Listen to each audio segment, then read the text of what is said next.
सत्य की खोज। गर्मियों की एक सुनहरी सुबह जब सूरज पूरब के क्षितिज से झांक रहा था, महात्मा अपने दो शिष्यों आनंद और विराज के साथ एक संकरी पगडंडी पर चल रहे थे।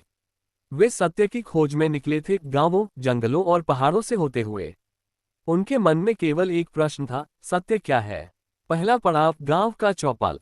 चलते चलते वे एक गांव पहुंचे।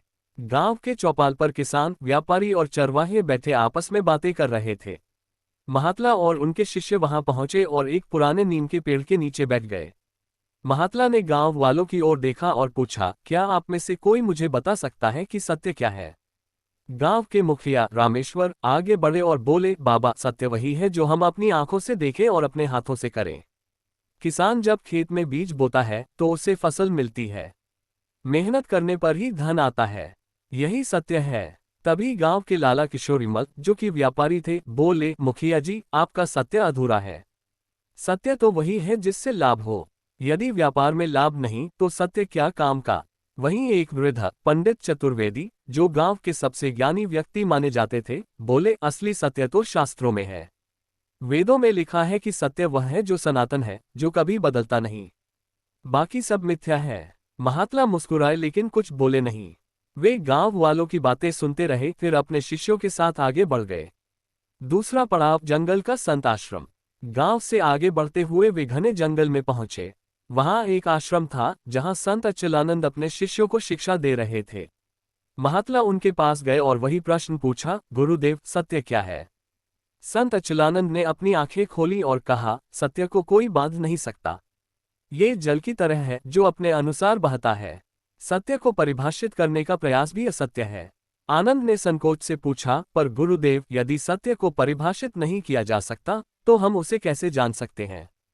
संत ने मुस्कुराकर उत्तर दिया, सत्य को जानने के लिए मन को मौन करना होगा, जैसे एक शांत झील में चंद्रमा का प्रतिबिंब स्पष्ट दिखता है।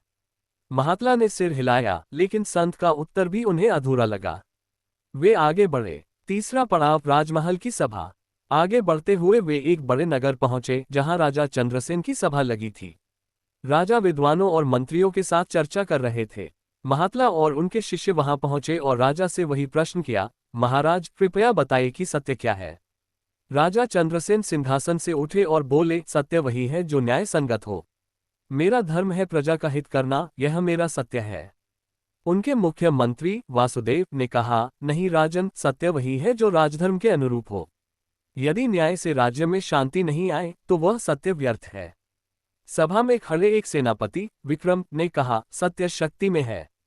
जिस सत्य की रक्षा करने की ताकत न हो वह सत्य कब तक टिकेगा। महात्मा ये सुनकर मुस्कुराए, लेकिन फिर भी मौन रहे। वे वहां से भी आगे बढ़ गए। अंतिम पड़ाव, झील के किनारे आत्मबोध। रात हुई तो वे एक शांत झील के किनारे रुके। महात्मा पानी की ओर देख रहे थे जिसमें चांद की रोशनी चमक रही थी।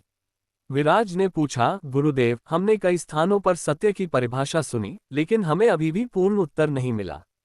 सत्य क्या है। महात्मा मुस्कुराए और झील के पानी में झांकते हुए बोले, देखो, पानी में चंद्रमा का प्रतिबिंब है। यदि पानी हिलता है तो प्रतिबिंब भी हिलता है, परंतु क्या चंद्रमा हिलता है। आनंद और विराज ने सिर हिलाया, नहीं, चंद्रमा अपनी जगह स्थिर है। महात्मा बोले, यही सत्य है। हर व्यक्ति अपने दृष्टिकोण से सत्य को देखता है, परंतु सत्य अपनी जगह अडिग रहता है। सत्य कोई एक विचार या नियम नहीं, बल्कि अनुभव है जो केवल शांत चित्त में प्रकट होता है। आनंद और विराज को पहली बार यह बात समझ आई। सत्य को बाहरी दुनिया में नहीं बल्कि अपने भीतर खोजना था।